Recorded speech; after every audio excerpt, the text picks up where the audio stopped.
এভাবে চিকেন রান্না করলে কি পরিমাণে মজা হয়, একবার না করলে আপনারা বুঝতেই পারবেন না। আসসালামু আলাইকুম সবাইকে, আশা করি সবাই ভালো আছেন। আলহামদুলিল্লাহ আমরাও ভালো আছি। আজকের চিকেনটা আমি রান্না করেছিলাম হাতে মাখা, মানে হাতে মেখে করেছি। একদম কোনো ঝামেলা ছাড়া, কিন্তু খেতে এত বেশি মজার হয়। রান্না করতে অনেক বেশি সহজ। সেটা ছিল শক্ত মুরগি। তাহলে চলুন দেখে নিই দেরি না করে রান্নাটা কিভাবে করেছি। আর আমার তো নোটিফিকেশান আসতেছে, এখানে আওয়াজ হবে। যাই হোক, ক্ষমা সুন্দর দৃষ্টিতে দেখবেন। এই যে আমি শক্ত মুরগি নিয়েছি, ধুয়ে পরিষ্কার করে দিয়েছি 1 টেবিল চামচ কিশমিশ, 5-6টা দিয়েছি আলু বোখারা, রসুন বাটা 1 টেবিল চামচ, আদা বাটা 1 চা চামচ। আমি যেহেতু হাতে মাখবো তাই সব কিছু হাতে দিয়ে দিচ্ছি। 1 টেবিল চামচের বেশি হবে পেঁয়াজ বাটা, লবণ এটা তো স্বাদ মতো দিতে হবে। এই মুরগির ঝোল দিয়ে আপনার ভাত খাওয়া হয়ে যাবে, এত বেশি মজার হয়।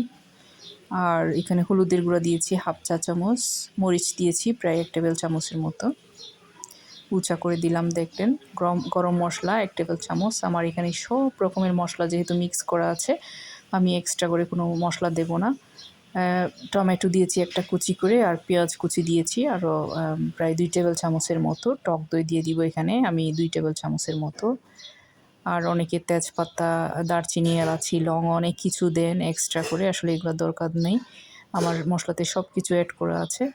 আমি এত পণ্ডিতগিরি করতে আমার একটু ভালো লাগে না, রান্নাটা আমার সহজেই করতে ভালো লাগে। যাই হোক, এখন আমি খুব ভালো করে হাতে একটু মেখে নিচ্ছি। জাস্ট 1 টেবিল চামচের মতো আমি এখানে সয়াবিন তেল দিলাম। এটা চামড়াওয়ালা শক্ত মুরগি।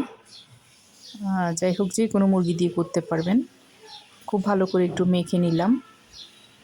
মেখে এখন একটু হাত ধুয়ে আমি পানি দিয়ে দিব প্রথমে, চিকেনটা সিদ্ধ হওয়ার জন্য। একটুখানি পানি দিয়ে প্রথমে আমি চুলায় বসিয়ে দিব যেন চিকেনটা সিদ্ধ হয়ে যায়।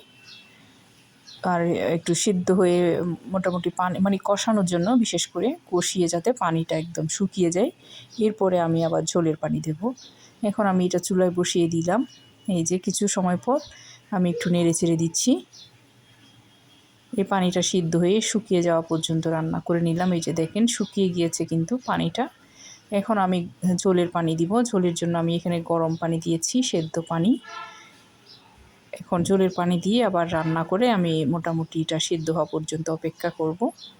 আর সিদ্ধ হয়ে যখন তেলটা উপরে ভেসে উঠবে, রান্না হয়ে যাবে, তখন আমি এটা নামিয়ে পরিবেশন করব। এই যে দেখেন কালারটা কী পরিমাণে সুন্দর এসেছে। খেতে যে কত মজা হয়, এটা একবার এই রেসিপিটি রান্না করে দেখবেন। সহজ অথচ খেতে ভীষণ মজার। এই যে আমার রান্না মোটামুটি হয়ে গিয়েছে, তেলটা উপরে ভেসে উঠেছে, দেখেন কালারটা। আর এটার গ্রেভি দিয়েও কিন্তু আপনারা ভাত খেয়ে ফেলতে পারবেন, এত মজা হয় এই ঝোলটা। এখন আমি একটা সার্ভিং পাত্রে সার্ভ করে নিব, জাস্ট দেখার সৌন্দর্যের জন্য। এই যে দেখেন কালারটা কি আমি এসেছে, অসাধারণ কালার এসেছে। আর খেতে যে কী পরিমাণে মজা হয়েছে, রান্না না করলে বুঝবেন না। রান্না করে দেখবেন, তারপর বলবেন আপনাদের কাছে কেমন লেগেছে। এই যে এখন আমি একটা সার্ভিং বাটিতে আমি এটা সার্ভ করে নিচ্ছি।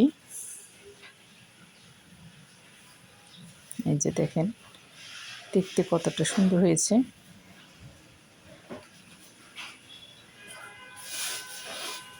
দেখুন আমি সার্ভ করে নিয়েছি। আজ এতটুকু। আসসালামু আলাইকুম, সবাই ভালো থাকবেন, আমাদের জন্য দোয়া করবেন।